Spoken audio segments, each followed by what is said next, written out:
आज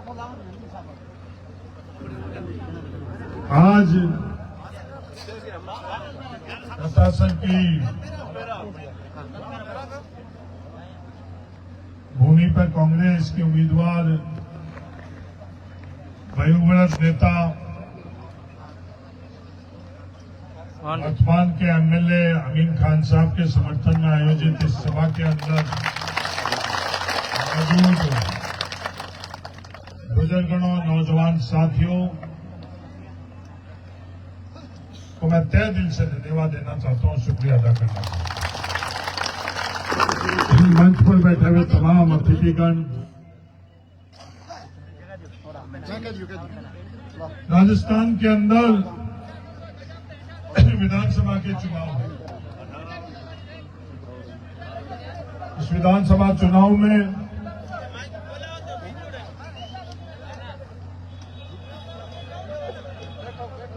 सिर्फ से कांग्रेस ने अपना उम्मीदवार अमीन खान साहब को बनाया।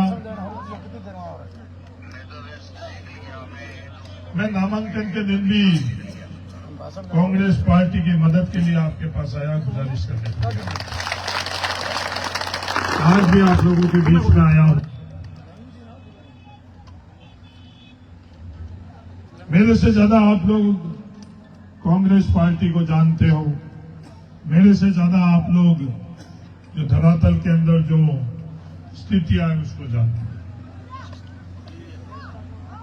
कांग्रेस पार्टी ने देश की आजादी से वो फैसले भी आप लोगों ने नजदीक से देखे। अमीन खान साहब का 10वां चुनाव है। आप लोगों ने अमीन खान साहब की मदद करी चुनावों के अंदर, और आज भी हम लोग कांग्रेस पार्टी के उम्मीदवार के तौर पर अमीन साहब की मदद करने के लिए आप लोगों के पास गुजारिश करेंगे।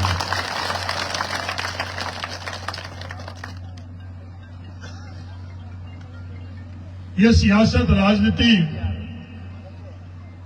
करने के अपने अपने तौर तरीके हैं।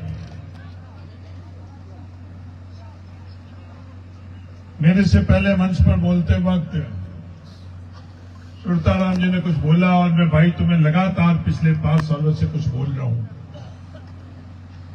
वो और ये अलग दिशा है। मैंने भाई तुम्हें 5 साल पहले भी एक ही बात पर वोट मांगा कि मैं कभी भी किसी के साथ भेदभाव नहीं करूंगा। कोई भी मेरे पास आएगा, चाहे मेरे को वोट देगा या नहीं देगा, मेरे पास आएगा, कभी मैं उसकी जाति नहीं पूछूंगा, कभी उसकी धर्म नहीं पूछूंगा, कभी उसकी पार्टी नहीं पूछूंगा। मेरे पास जो समझ है, मेरे पास जो ताकत है, वो हर किसी के लिए मैं लगाऊंगा। ये बात मैं 5 सालों से करता आ रहा हूं। आज भी बाइकों के अंदर में वोट, कोई भी किसी सभा के अंदर या व्यक्तिगत तौर के ऊपर अगर, तो ये 2 तरह की सियासत चल रही है इस देश के अंदर। एक नरेंद्र मोदी जी की सियासत चल रही है, वो ये बात कह रहे हैं कि इंसान को इंसान से दूर करो और अपना पक्ष मजबूत करो। उनको इंसान के अंदर इंसानियत कम दिख रही है और वोट बैंक ज्यादा दिख रही है। मेरे को पत्रकार महोदय वोट बैंक के संदर्भ में भी पूछ रहे थे। मैंने कहा ये वोट बैंक नहीं है, ये भीड़ नहीं है। इन इंसानों को अगर भीड़ के तौर पर देखेगा और इंसानों को आप वोट बैंक के तौर पर देखोगे तो हम लोग किस दिशा के अंदर जा रहे हैं, ये सबसे बड़ा सवाल है। और नरेंद्र मोदी जी इंसान को इंसान से दूरियां पैदा कर, धर्म के धर्म से दूरियां पैदा कर, जाति से जाति की दूरियां पैदा कर अपनी सियासती ताकत बनाकर और सियासत के अंदर करना चाहते हैं। और दूसरी तरफ राहुल गांधी जी की सियासत कि सबको साथ में लेकर, सबको आदर, सम्मान, मान सम्मान, सबकी हिस्सेदारी, भागीदारी के तौर के ऊपर हम लोग आगे बढ़े। ये 2 दिशा का संघर्ष है। या आप लोगों को फैसला करना है 25 तारीख को कि आपको कौन सी दिशा को ताहीद करनी है। वो ताहीद करने का जो तरीका है वो वोट के मत से है। इन वोटों को अगर जातियों से देखोगे तो सबका बुरा होगा और सबको नुकसान होगा। इन इंसान को इंसानियत से देखो, इन इंसान को जातियों से देखोगे, इन इंसान को धर्म से देखोगे तो इंसानियत के ऊपर सबसे ज्यादा नुकसान है। हाँ, मैं जाट हूं, मुझे गर्व है जाट। अगर ईश्वर से भी अगर मैं आकर नीचे मुझे पूछे कि अगला जन्म कहां लेना चाहता हरीश चौधरी, तो हरीश चौधरी कहेगा कि मैं जाटों के यहां ही लेना चाहता।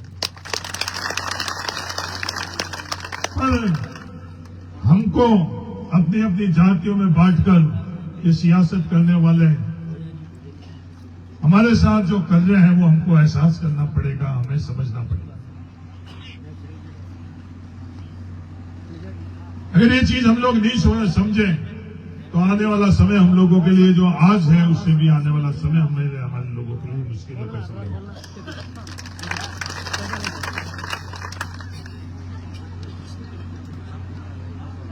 जो हम लोगों की पहचान एक इंसान के तौर पर होती थी, जो पहचान हमारे लोगों की किसान के तौर पर होती थी, जो पहचान हमारे नौजवानों के तौर पर होती थी, आज हमारी पहचान कहां गई? हमारी पहचान भीड़ के तौर पर होने लगे, हमारी पहचान जाति के तौर पर होने लगे, हमारी पहचान धर्म के तौर पर होने लगे।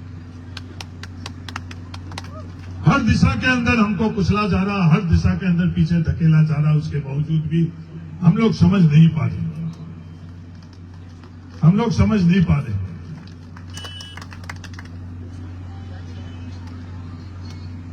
इस जमीन के ऊपर हम लोगों को मजदूरी का भी अधिकार नहीं था। तो अलग बात है कि आज आजादी के 75 साल बाद उन चीजों को हम लोग भूल गए। जहां मजदूरी का भी हम लोगों को अधिकार नहीं था, वहां आज उस जमीन का मालिकाना हक हम लोगों को किसने दिलाया? जो फैसले हमारे लिए हो रहे हैं, उन फैसलों को हम ही नजरअंदाज कर रहे हैं। कहीं भी हम लोग ये बात करते हैं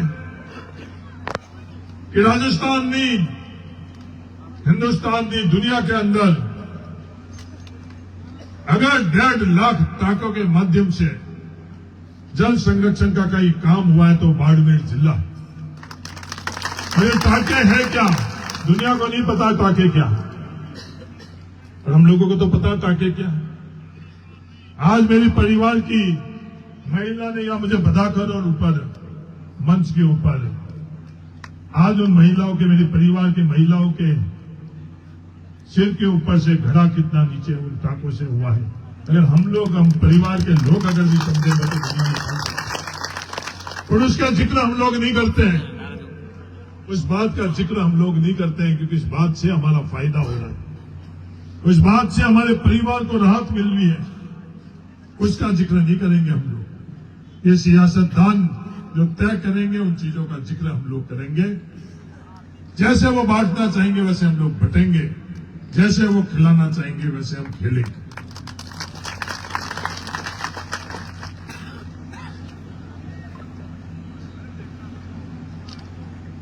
पांच सालों के अंदर कांग्रेस सरकार ने क्या किया वो आप सब लोगों के सामने।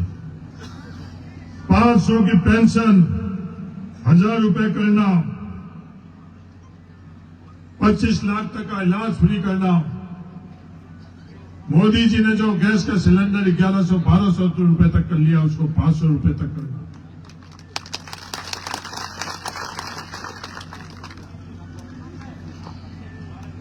अडानी और अंबानी के लिए देश की पूरी ताकत और हमारे परिवार के लोग बड़े संघर्ष से हमारे परिवार के लोगों को ये सरकारी नौकरी मिली। वो अलग बात है कि हमारे परिवार के लोग ही उस संघर्ष को भूल गए हैं। हमको कहीं जाने की आवश्यकता नहीं। हमारे लिए अगर सबसे बड़ा तीर्थ, मैं किसान भाइयों आप लोगों को कहना चाहता हूं, कोई है इस दुनिया के अंदर तो वो किसान होल्डिंग, वो जड़ है हम लोगों की, जिसके कारण हम लोग कुछ कदम आगे बढ़ पाए हैं। वो जड़ है जिसके कारण हरीश चौधरी यहां खड़ा है आप लोगों के। खातादारी के अधिकार के बाद में शिक्षा के माध्यम से हम लोगों को आगे बढ़ने के लिए, और वो वक्त बिल्कुल अलग था। उस वक्त चौधरी रामदास जी ने किसान बोर्डिंग बनाई। किसान बोर्डिंग जाटों के लिए नहीं थी। आज हम लोगों की पहचान आप जाट के तौर पर कर रहे हो, ये हमारे पूर्वज रामदास जी डौकिया ने हमको नहीं सिखाया। वो किसान बोर्डिंग किसानों के लिए थी, वो हिंदुओं के लिए नहीं थी, वो मुसलमानों के लिए नहीं थी, वो जाट के लिए नहीं थी, वो कर्मी के लिए नहीं थी, वो मेघवाल के लिए नहीं थी। सब उस छत के नीचे उनके लिए वो व्यवस्था करी गई। वो दिशा थी। और आज हम लोगों को सियासत के कारण एक जाति के तौर के ऊपर पहचान कोई करवाना चाहता तो वो सही है या गलत है। फिर आप सब लोगों से ये निवेदन है कि इसके बारे में आप 25 तारीख तक तो बहुत धूम धड़ाका रहेगा। आपको समझने के लिए भी समय नहीं देंगे ये लोग। कई तरह की बातें होगी, कई तरह के तर्क होंगे, कई तरह के वितर्क होंगे, कई तरह के चीजें होगी। 25 तारीख के बाद में तसल्ली से, 25 के बाद में 3 तारीख की चर्चा चालू हो जाएगी। 3 तारीख के बाद में सरकारों की चर्चा चालू हो जाएगी। सरकारों के बाद मुख्यमंत्री की हो जाएगी, फिर मंत्री की हो जाएगी। नशे उठती हम लोगों को मंत्री बनने के लिए। और मैं बड़ी ईमानदारी से आप लोगों को बीच में कहना चाहता हूँ, इस दफे भी जब मुझे विधायक बनाया तो सबसे पहले मैंने मना किया, पार्टी को मना किया, मुझे मंत्री नहीं बनना, मुझे मंत्री नहीं बनना है। पहला अवसर जब मिला, जब मैं मंत्री पद छोड़कर इस संगठन के तरफ गया, मैं पहला अवसर जब मिला, हम लोगों को मंत्री पद के तौर के ऊपर, हम लोगों को किसी और के तौर के ऊपर वो लक्ष्य हम लोगों को देकर हम लोगों के साथ क्या क्या खेल खेले जा रहे हैं। मेरा आप सब लोगों से गुजारिश है, इसके बारे में कभी तसल्ली से आप लोग समझ। हमारे हक के फैसले, हमारे हक के फैसले कैसे हो सके, ये हम लोगों के सामने चुने। मुझे जब लोकसभा का सदस्य बनाया, सिंधी मुसलमानों को ओबीसी के अंदर शामिल कराया। वो अलग बात है, जब मैं वोट लेने के लिए आया उस दिन उस बात की कहीं जिक्र ही नहीं था। वो अलग बात है कि उस दिन उस बात का जिक्र ही नहीं था कि सिंधी मुसलमान ओबीसी के अंदर होना चाहिए, नहीं होना चाहिए, फैसला सही था गलत था।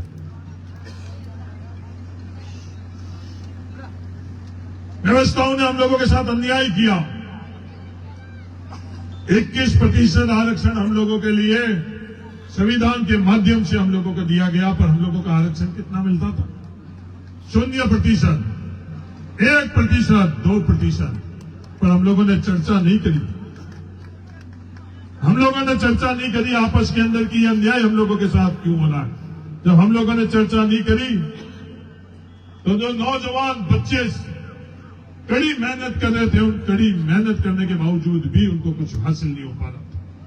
उनके साथ अन्याय हो रहा था, लगातार अन्याय हो रहा था, पर कहीं से ये आवाज नहीं आ रही थी। वो लड़के संघर्ष कर रहे थे, बाड़मेर की सड़कों पर संघर्ष कर रहे थे, पर हम लोगों ने उनका साथ नहीं दिया। जयपुर में संघर्ष कर रहे थे, हम लोगों ने उनका साथ नहीं दिया। उनके साथ अन्याय हो रहा था और समाज के अंदर, घर के अंदर उनको ये जवाब मिल रहा था कि आपने पढ़ाई नहीं करी, इसके लिए आपको नौकरी नहीं मिल पा रही है।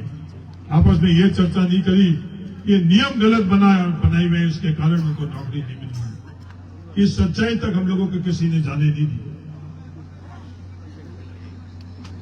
भाई तू की जनता की ताकत से जब मुझे मौका मिला तो जो 21% आरक्षण 0% और 1% तक था, वो बात मैंने एक दफे सरकार के सामने नहीं रखी, 50 दफे आदरणीय मुख्यमंत्री अशोक गहलोत जी के साथ में रखी। एक दफे नहीं बैठा मैं, कई दफे उन लोगों के साथ में बैठा।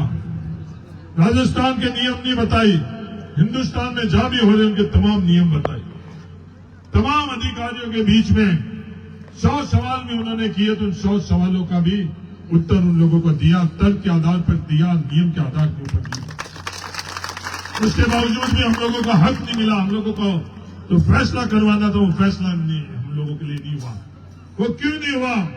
नौजवान साथियों, किसान भाइयों, मैं आज कह रहा हूं, ये बात आज सियासत के तौर के ऊपर आप जोड़कर देखोगे, कभी तसल्ली से आप इस बात को गंभीरता से आप समझना कि हम लोगों के पास आपस में